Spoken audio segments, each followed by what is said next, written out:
Good morning, everyone.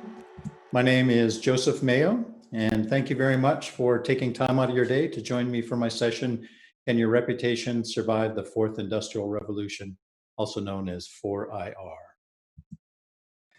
So as you can see here, I've been in the IT industry for well over 30 years. I've been focused on risk management for about the last 15 or 20 years. I have a number of risk management certifications, and I've written a couple of books on risk management, chaos to clarity, cultural calamity.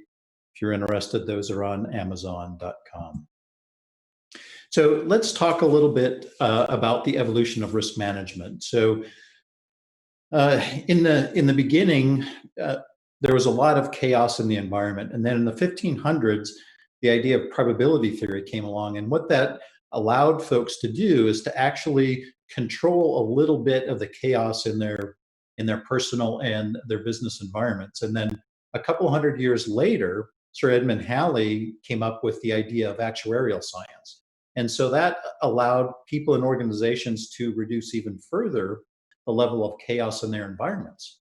And then in the 1950s, the idea of operational risk management came online. And that really was a dramatic change in the risk management environment, because that really gave organizations the ability to dramatically reduce the level of chaos in their environments.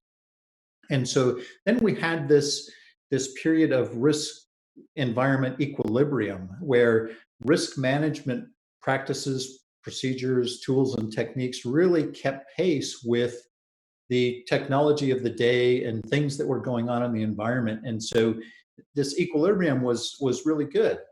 However, in 2010, there was a dramatic change in the risk environment. There was a seismic shift in environmental, social, and governance risk events, an increase of 1,200%. And we're going to take a look at that.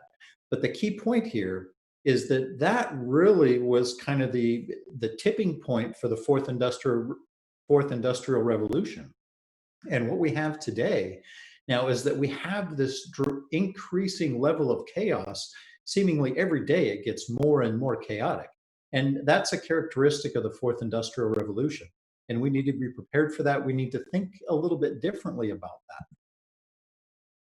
So again, here are a couple of examples of that. So prior to 2010, you can see that there was one major environmental, social, and governance risk event per decade. And then all of a sudden, 2010 comes along, and there's been an explosion of these ESG events. There was the Deepwater Horizon in 2010. 2013, there was the Bangladesh building collapse, killed thousands of people. There was Volkswagen Dieselgate. There was the dam burst in Brazil. There was, and of course, COVID in 2019. And so these things are happening more and more frequently. And what's different now than past decades is that these events really are global in scale. And so they are happening very, very frequently, and they have global consequences. And you can see there's also been a dramatic change in the number of records that are lost or stolen due to cybercrime. In 2013, it was less than 2 million records per day. And in 2018, it was over 18 million records a day. So again, dramatic shift in the risk environment. And we have to think about that differently. And we're going to see throughout the course of the presentation how that affects organizational reputation and what we can do about that. So again, characteristics of 4IR, extremely fast-paced, increased complexity, decreased knowability. They have these non-linear risk events. So WannaCry is an excellent example of that. Within 2 hours, WannaCry affected computers in multiple countries. 4 hours later, 2,000 organizations were infected. 24 hours, 300,000 organizations in 150 countries were infected by this malware. So the key here is that the threat is highly sophisticated and they're extremely well capitalized. Today, threats are not constrained by laws, ethics, borders, and they generate a tremendous amount of money through illicit activities. And so they are far better prepared than most organizations and many governments around the world. So let's talk about complexity a little bit. So essentially, you have systems that are categorized in 4 different categories: simple, complicated, complex, and chaotic. And so a simple system is fully knowable and easy to understand. And the example that I give all the time is a kitchen sink. So you have an input system, which is the water coming in, and that's controlled by the valves. And then it comes into the sink, and that's your repository. And then the drain is the output. So again, very simple, very easy to comprehend, fully knowable. We can know everything about it. Complicated systems, on the other hand, are fully knowable, but much more difficult. So modern automobiles are a very good example of that. So the user can effectively operate the system or the automobile, um, but it's probably not fully knowable to them. In order to really know about that system, it requires technicians and very complex schematics and all of that type of stuff. So that's complicated system. And then you have complex systems. Complex systems are not fully knowable, but they're reasonably predictable. Stock markets are a good example of that. So we know that stock markets go up, we know that stock markets go down, but we don't know when they're going to go up or down. We don't know how much they're going to go up or down, but we can predict when those events are going to happen because there's kind of some leading indicators that will tell us whether or not it's going to go up, whether it's going to go down, whether it's going to go up a lot or a little. But again, very predictable. You then have chaotic systems, and chaotic systems are are neither knowable nor are they predictable. And so Mother Nature is a very good example of a chaotic system. So we know, for example, that there's earthquakes, there's hurricanes, there's volcanic eruptions, but we don't know when the next one's going to occur, where it's going to occur, or how severe the impact is going to be. And so that's an example of a chaotic system. And that, ladies and gentlemen, is the environment that we operate in today with 4IR. And so if you think about everything is as a service today. You can buy just about everything as a service: software as a service, infrastructure as a service, security as a service, and the list goes on. And so the only thing that we know is our relationship with that initial vendor. And what we don't know is we don't know how many third-party vendors that vendor has, or how many third-party vendors those vendors will have. And so you can very quickly get to dozens or hundreds of levels in whatever supply chain.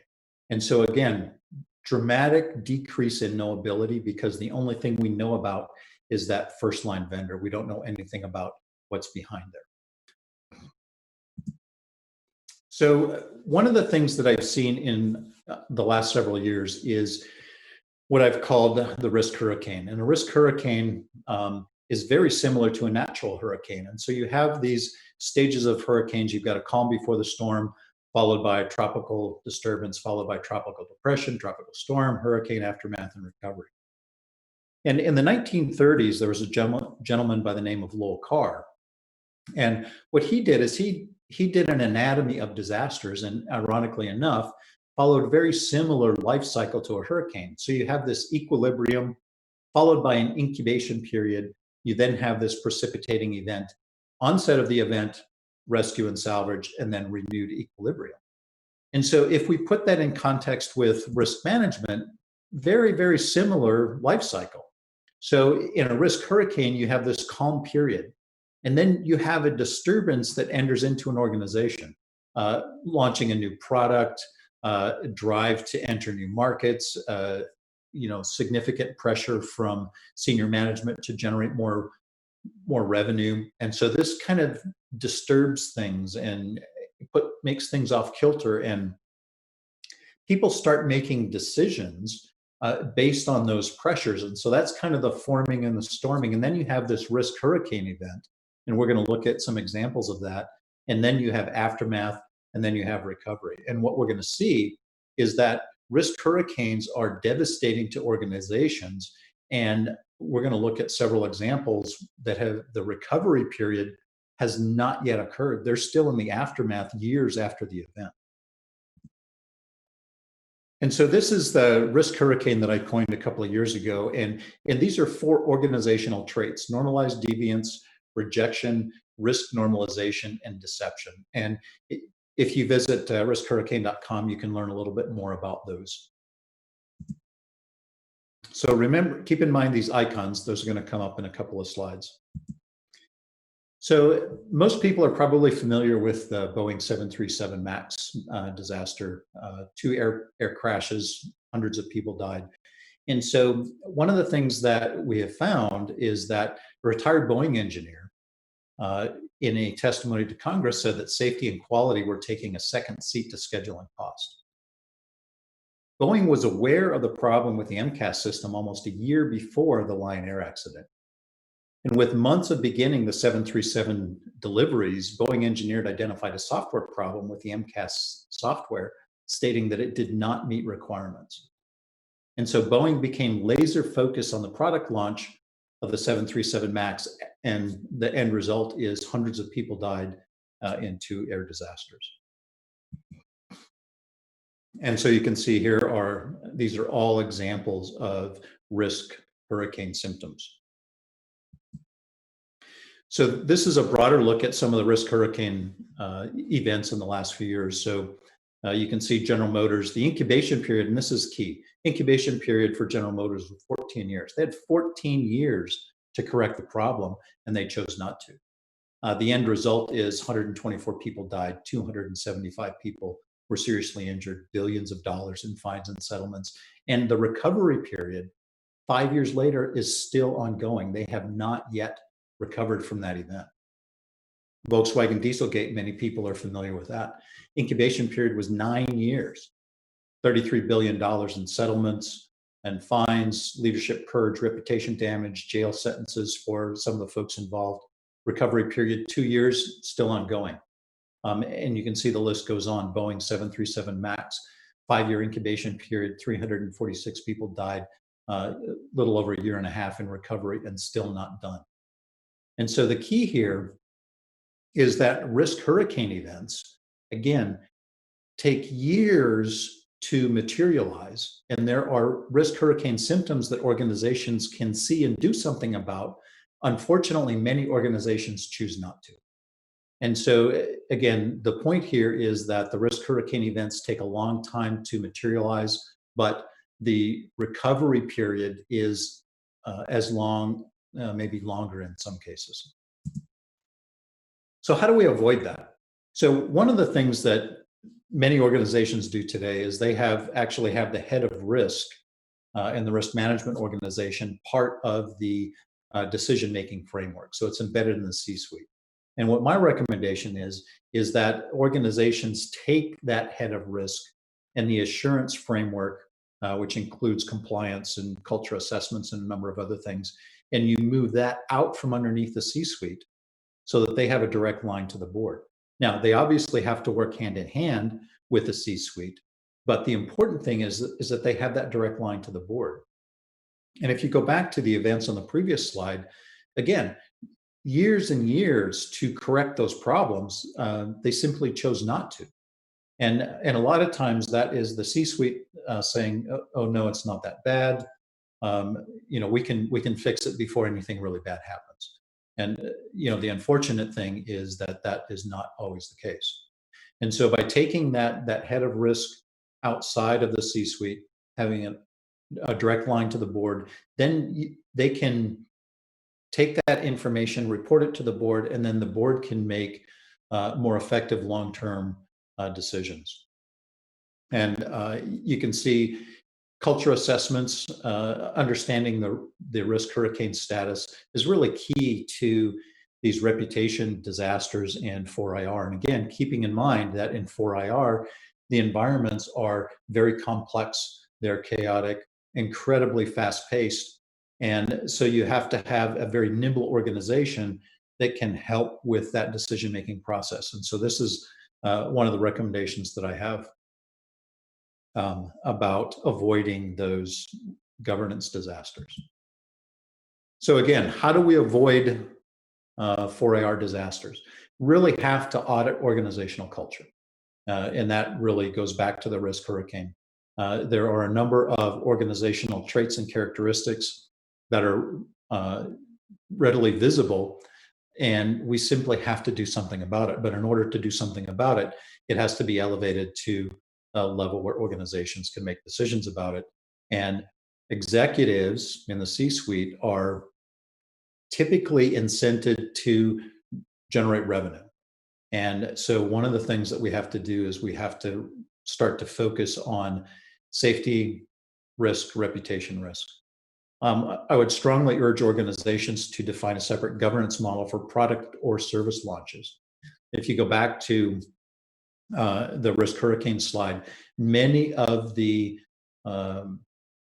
reputation disasters associated with risk hurricanes are associated with product or service launches. There's a tremendous amount of pressure from the C-suite to get the product out the door at the risk of safety and ultimately reputation. So if you have a separate, more rigid governance structure associated with product launches, probably going to be able to avoid a lot of these types of things. You need to look beyond the next quarterly report. And again, that's one of the reasons that I suggest organizations move the risk outside of the C-suite and get them to the board, because the board is focused on the long-term view of the organization and making sure that that organization is around decades from now. Whereas the C-suite is really focused on just the next quarterly report. And so what we have to do is we have to get both the board and the C-suite to look beyond that quarterly report, play the long game, and make sure that reputation risk is factored into many of those decisions. Actively seek out symptoms and indicators of risk hurricane. Again, because risk hurricanes typically take years to materialize, there's plenty of opportunity to do that. We just have to have a dedicated effort to look for those organizational culture traits that are problematic, lead to disasters and reputation risk. We need to incentivize management to manage safety and reputation risk with the same vigor that they manage revenue growth. And that can be a challenge. But again, in 4IR, it's going to be critical because the environments are moving so fast. And there's always that you have to deliver a product better, faster, quicker, cheaper.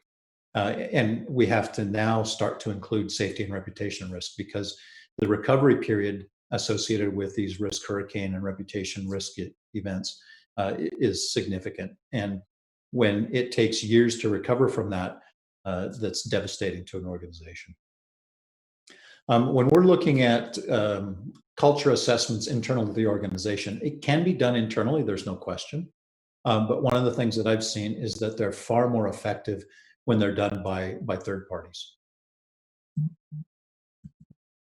So that's what I have today on the fourth industrial revolution and reputation risk and risk hurricanes. It's incredibly important to play the long game, look for those organizational cultural issues, and treat them. You have years to do it.